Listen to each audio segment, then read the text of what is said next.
Tracer arrows and tracer errors are basically graphic visuals of data flow between those cells containing values, like the ones I have up here, and those with formulas, like the ones I have over here and down below.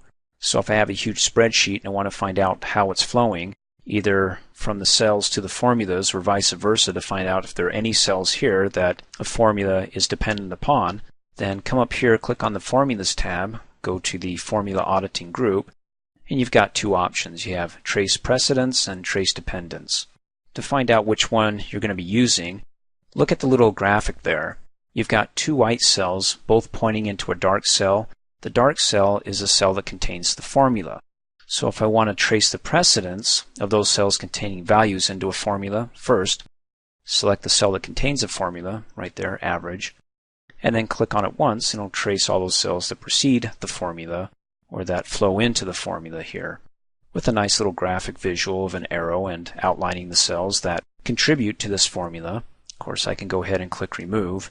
Let me go ahead and show you from another angle here. If I select, well, another formula and click on Trace Precedents, click on it again, and if there's any additional information, for example, like an arrow coming down here to a worksheet, this little icon, anytime you see that, it means that this cell that it's pointing to isn't a value. It's actually linked to another cell, either in another workbook or another worksheet. You can see that I can't select it until I remove the arrows. Then when I go in to select it, there you go. It's not a value. If you look up in the formula bar, it's actually linked to sheet 2 and cell A1. Let's go to sheet 2, and there it is, A1. Okay.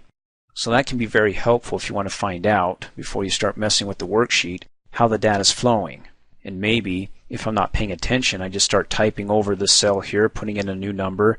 I may be overwriting or breaking that link to another cell that this person has set up in this worksheet in the way that makes sense to them, or this workbook that's organized by having other numbers throughout this workbook and other worksheets that flow into the cell here. So that can help me trace and track where the data is coming from. Okay, now vice versa, if I go ahead and select a cell, let me select another one that doesn't have a link, and I come up here and notice the icon, you've got a black cell, or a shaded one, flowing outward into cells that are dependent upon.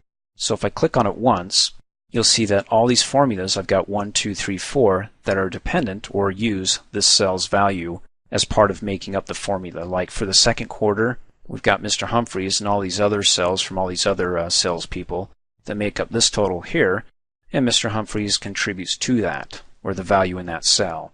So for the quarter totals, the quarter average, and also for the yearly average and the yearly total. And then if I go ahead and click on it again, if there's any additional ones that it finds, it'll go ahead and trace more arrows. Now see if this makes sense. So it traced the first set of arrows, and then we've got the formula here. The result of the formula is a value. And these other formulas down here use that value to complete the formula, or the formula that we inserted in quarter totals and the quarter average. I can come back up here and remove all arrows, or click on the drop down arrow and remove the last set that I just added, and then go ahead and remove all. In fact, let me come down here and click on Trace Precedents once, trace them twice, and you can see how you can see the data flowing throughout your workbook and be able to analyze it and use that to your advantage, especially if you're new and you're not the originator or owner of this workbook, before you start making changes. And then of course click it one more time to make sure that there aren't any cells that are linked to either another worksheet within the same workbook or entirely a different workbook altogether. And then finally, if you want to be able to trace your errors, for example, I've got an error here. I can tell you right off the bat that div/0 is a divided by 0 error. In other words, I've got the formula average. It's trying to average the range, but it can't average nothing. Otherwise, it's trying to divide it by 0, and it gives me a divided by 0 error. You can click on the information icon, and it says there it is, divide by 0 error. If you want to go ahead and trace it, or trace the error, select it. Again, we're up at the Formulas tab to the Formula Auditing group. Click on Error Checking and trace the error. And the error is coming from these 4 cells here. Let me go ahead and remove it. If I go ahead and punch in at least one number, it's got at least something to average or divide by, which is 1 cell instead of 0 cells. That's where we get our divided by 0 that Excel doesn't like.